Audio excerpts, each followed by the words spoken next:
Well, my editing skills are crap, but can the same thing be said about the premiere of The Witcher on Netflix? Stick around and find out. I don't have my signs. I started hitting record before I even thought to get my signs. I don't have a song to sing.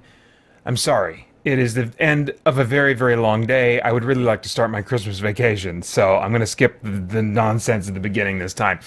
Hi, I'm Peter Franson from christiangeekcentral.com and Spirit Blade Productions. This is my uncut review of the premiere of The Witcher on Netflix.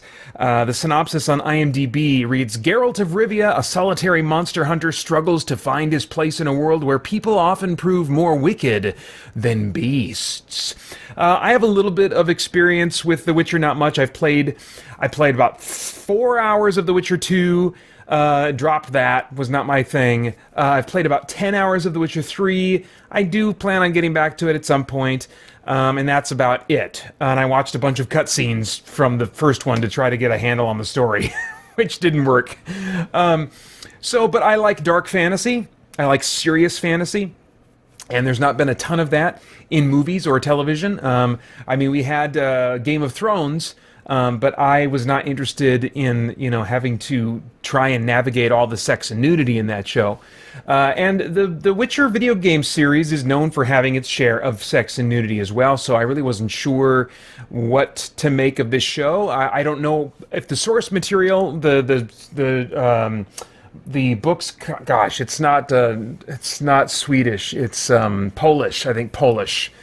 Sorry, it's late. But the Polish books that it's based on, I've not read the English translations that have been published, so I don't know if there's a lot of sex and stuff in those books. But anyway, I was just curious, what are they going to do with this? Are they going to try and emulate the sex position of Game of Thrones, and Westworld and other shows like that? And because I'd really prefer that they not, and so I can enjoy what may be an otherwise, really pater itchy scratchy kind of show with all of its dark sensibilities.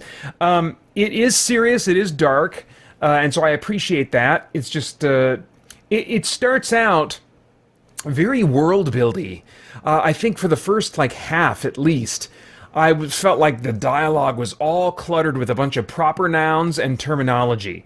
In made-up words that people are referring to. You're like, is that a person, a place, or a sword? What the crap are you talking about? We had to turn on subtitles just so that we could keep track of the proper nouns and stuff. Is someone talking about, just try to get a sense of context, So it was a rough start for me and my wife Holly, who watched the pilot with me. Eventually, it did show signs of becoming character-driven in the last third.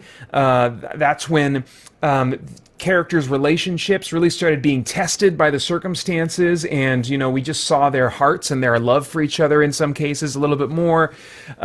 It's not an action-packed premiere.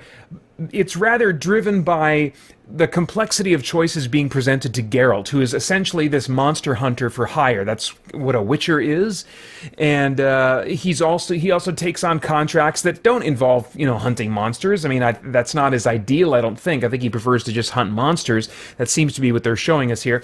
But he does occasionally find himself doing other types of work, I think, and those contracts that he takes on can be more complex than maybe the contract giver, I keep wanting to say quest giver, implies. And so I think what this show is likely to be about, if what I've played of The Witcher 3, 10 hours in is any indicator, is about him making difficult choices, taking on jobs that he doesn't understand the entire story of until he really gets into the mission itself, and then he finds out, oh, this is a lot more complex, and the choice is not an easy one, but he has to make some kind of choice in the end, and he still comes out looking bad and being hated by people, So I think it's going to be, that kind of formula a lot.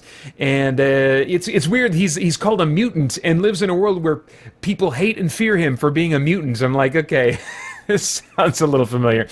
But anyway, I think that the premise I'm totally interested in. I love monsters, and so I love monster movies, and I love the idea of him taking on new weird monsters, every episode, So if that's gonna be the basic template, then I'm on board as far as that goes.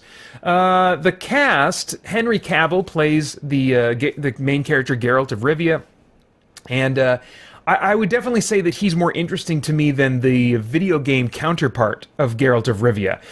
He still uses that very monotone, kind of unexpressive voice, that has very little inflection in the voice, but he has more facial expressions than the video game version, and he uses his body language a little bit more expressively than the video game version. And so I think there's more potential for me to find a character, find a personality in this version of Geralt than in the video game, which I've really felt like, oh man, this guy is such a blank slate.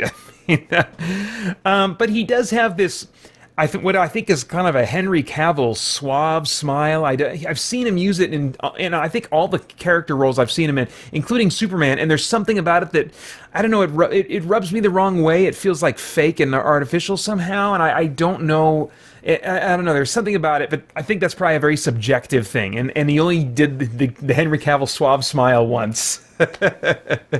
And the rest of the time I think I was buying, for the most part, what he was selling. Let's see here. The supporting actors I also thought were really solid, some of whom die in this episode, so they're not going to be continuing in future episodes, but even so, them being here for just one episode, they were solid actors. They were given weighty, emotional, heavy things to do that they pulled off well, and so that, to me, bodes well for the future of the series, casting actors that can really act and then giving the opportunity for them to do that, and so I think there's reason for me to be hopeful that someone like me, who doesn't really get connected to stories because of their story, but more because of the characters and the portrayal of those characters by actors, I think that there's reason for me to think that this show might have some good things for me to enjoy. Let's talk about the visuals, the stunts. The CG is solid. There is a big monster fight in the swamp at the beginning of the episode, and I would say that the CG looks, well, for TV, it's really solid. It looks like, premium television quality, what we've come to expect. Compared to a movie, I would say it looks like a movie, like a theatrical release movie quality as visual effects that is fine, but not great. Certainly not cutting edge or even approaching that. The fight choreography is interesting.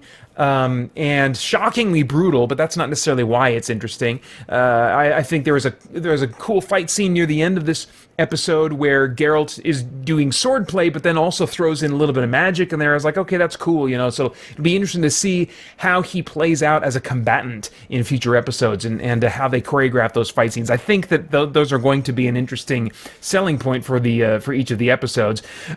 Just the visual look, in addition to the tone, is gray and drab, and that is very much my thing. It looks cold and wet and like a terrible world to live in, and those are typically the kinds of worlds that I enjoy in my fiction.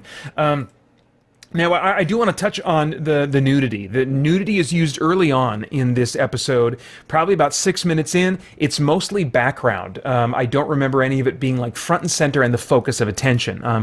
I'm hoping that it will be minimal in the show. I've already looked ahead on IMDb and seen that according to users, who can submit comments and stuff, there are 2 episodes this season that have really graphic sex scenes, and I don't know how skippable they're going to be. I don't know. The games are not known for treating the female body with dignity and respect, but rather just objectifying them. And I already see some of that going on even with these actresses that were mostly in the background, and that's a sad thing to see continuing as a trend in television and movies. And it's a significant distraction for me as I make the conscious choice to keep my eyes, from veering on those things, even if I'm not falling into looking at those things, there's still a distraction. It's taken me out of the story because I'm thinking, Pater, keep your eyes focused, on this, or whatever, or just looking away. And, my wife is watching the show with me, which is wonderful to have her for shows like this or movies like this where I suspect there's going to be potential for this kind of content. So that's been a wonderful thing for me to be able to have her as an ally in that. But it's still it's still something to kind of muscle through in those scenes, and it takes me away. It takes me out of the story. It harms the experience for me significantly. So we may watch more of this show. We'll see. I'm really not sure. We both enjoyed the first episode eventually when they started having characters we could care about, and they got out of the cluttered world building dialogue. But we'll see if we actually sit down for another episode or not. As far as like themes, is there anything of moral, philosophical, or spiritual significance going on in this experience that might bring about some worthwhile thought or conversation? Well, I think that the nudity certainly, is something that, whenever that crops up in visual entertainment, that we ought to take seriously and consider what our stance is going to be, how we feel about that, and there are really serious choices to be made there. As far as like the story elements, aside from that, there are morally complex choices that The Witcher is going to be facing. I think that there's some good in that. That's a good exercise for us to go through, is thinking about, okay, well, what's, to exercise our discernment muscles, as we try to put ourselves in his shoes, He also says something interesting at one point when two different characters are telling him to, you have to choose the lesser of two evils. And his response is basically, evil is evil. Lesser, greater, middling, it's all the same. And that's not really true biblically. I mean, you will hear Christians say that like all sin is the same, and I think that that's only true in the sense that all sin is compared to God, it's horrific, it's horrible, and compared to a holy God, sin of any kind cannot be tolerated. It needs to be dealt with, But I mean, Jesus said, to Pilate, the one who handed me over to you is guilty of the greater sin, So there are indications in Scripture that there are some sins that carry more sins along with them as kind of the baggage of what that particular sin is, or so there's definitely a sense of different sins being worthy of greater punishment, but I think that him just bringing that up and saying evil is evil, lesser, greater, I think this show is probably going to be ripe with opportunities frequently to think about issues of evil, the nature of evil, and the complexity of moral choices and situations. So I think there could be some good in it in that regard. Now, I have no idea what your tastes are in TV shows, but if I were a time traveler, I'd go back in time and say, Peter. Okay.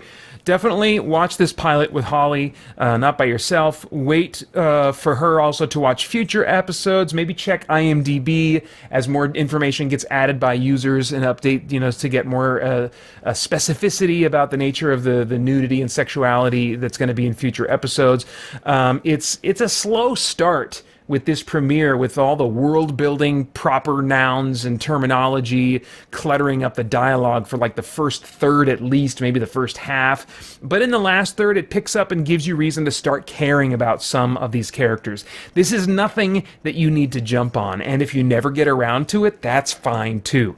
But if you and Holly have some time now and then, maybe over the Christmas break, it might be something that you can enjoy watching together. All right, this one does not have an MPAA rating, but I would describe it probably as roughly equivalent to an R rating for language, violence, gore, and nudity. All right, those are my thoughts. I'd love to get yours in the comments below. Please like, share, subscribe, click that bell, share this content with others, stay connected to it. I'd be really grateful for that. And then I hope you join us soon over at christiangeekcentral.com as we continue to geek out and seek the truth. Hey guys, thanks for tuning in.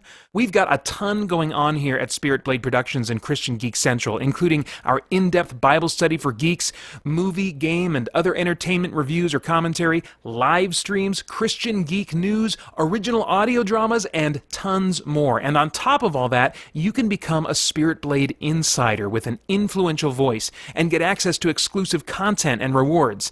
It's your involvement as a patron that will keep all of this going and growing, so I want to thank you for your consideration in that. For more information, please check out our Patreon page through the link below at patreon.com/spiritbladeproductions. Thanks for listening.